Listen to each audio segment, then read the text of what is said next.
Asia cup టోర్నీలో పాకిస్తాన్పై Bharat hat trick విజయాలతో దేశ విదేశాల్లో సంబరాలు మిన్నంటాయి. వందే మాతరం, భారత్ మాతాకి జై నినాదాలతో దుబాయ్ అంతర్జాతీయ క్రికెట్ స్టేడియం మార్మోగింది. తొలుత సింధూర్, ఇప్పుడు తిలకం పెట్టామంటూ క్రికెట్ అభిమానులు బ్యాటర్ తిలక్ వర్మను ప్రశంసించారు.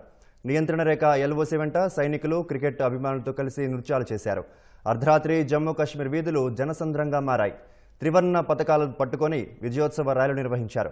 బాణసంచా కాల్చి మిఠాయిలు పంచుకున్నారు. పశ్చిమ బెంగాల్లోని సిలిగుడి వీధులు ఫ్యాన్స్ డప్పు చప్పుళ్లు, కేరింతలతో ప్రతిధ్వనించాయి. భారీ జాతీయ జెండాను ప్రదర్శిస్తూ సంబరాలు చేసుకున్నారు. ఉత్తరప్రదేశ్లోని అయోధ్య, కాన్పూర్లలో స్వామీజీలు కూడా అభిమానులతో కలిసి వేడుకల్లో పాల్గొన్నారు. పాకిస్తాన్పై ప్రతిసారి మనదే విజయమంటూ నినదించారు. హనుమంతుడికి లడ్డూలను నైవేద్యంగా సమర్పించి తర్వాత స్థానికులకు పంచిపెట్టారు.